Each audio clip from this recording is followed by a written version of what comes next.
here in liberal California, and you can see a growing number of people that are voting for Donald J. Trump. This has never happened for any conservative Republican person since, I don't know, since I can remember. I mean, again, we're in liberal California. We're in the heart of the liberal agenda. And over here, we're just seeing tremendous momentum, tremendous an impetus for the conservative movement. I think this is a real movement that is shifting the political discourse in America. This is absolutely phenomenal. We're gonna go over there, we're gonna check it out, and hopefully get to talk to some people and see what they think. All right, we're in the heart of this flash mob that has spontaneously just came about, and I believe that there's I thought there's going to be a lot of vitriol, a lot of people angry at the support here.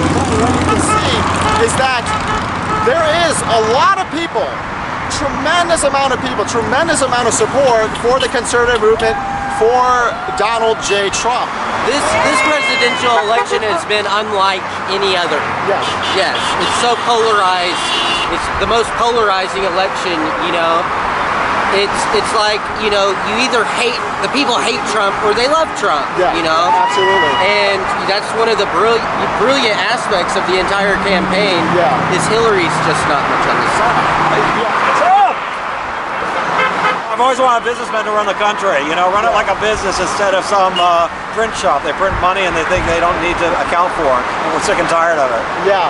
And you know, I noticed that in our prior elections, we just never seen this kind of support, this kind of passion, especially for the conservative ticket, especially in liberal California.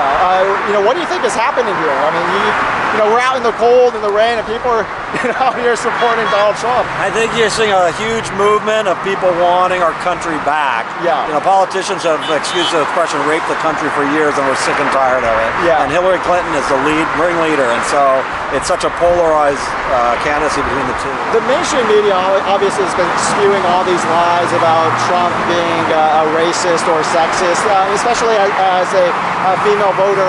What do you make of the mainstream media's attack on Donald Trump? I think people at the end will come up and know that he is being honest and truthful, and the lies that are being spewed, people know, people can see through it, and I think that's why we're all here today, is to say enough is enough. First and foremost, because it's time to get rid of the corruption in Washington. It's clear. We're being run by almost a globalist cartel of career politicians. And what they're doing is they're robbing from the middle class to line their own pockets, and we're tired of it. Because Trump is not taking donations except from the people. He's self-funding. He supports the Second Amendment. He's going to get rid of Common Core. These are things that are important to the next generations. The liberal media has been trying so hard, desperately hard, to portray Donald Trump as sexist and as racist.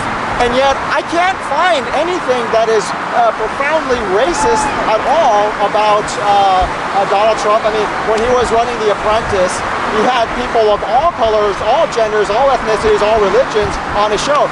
The liberal media loved him when he was running The Apprentice. Suddenly, he's running on the Republican ticket. He's a racist. I was wondering if I could get some of your thoughts regarding that dynamic. Well, it's also his company. He employs all races, all nationalities. He is for American citizens. And the reason the media has to do this, Hillary has no record. She has no accomplishments. Yes. So what else are they going to use? They're going to have to use stupid stuff, racism, sexism, everything they can ism. But they never come back to, what about the plan? What are you going to do for America? What are you going to do about ISIS? What are you going to do about our borders?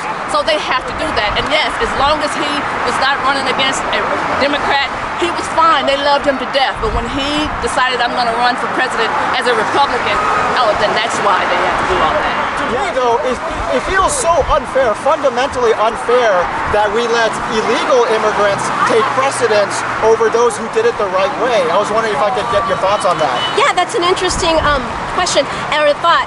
You know, I think right now in America, what we have going on is we have hundreds of legal immigrants that came here. I mean, my family came here and they're proud Americans, and so on and so forth. So now we have these proud Americans who waited in line, did it the right way, and are very happy to be here, prosperous business owners. My family are all entrepreneurs, real estate owners. I mean, come on. I mean, that's why they understand what Trump is about.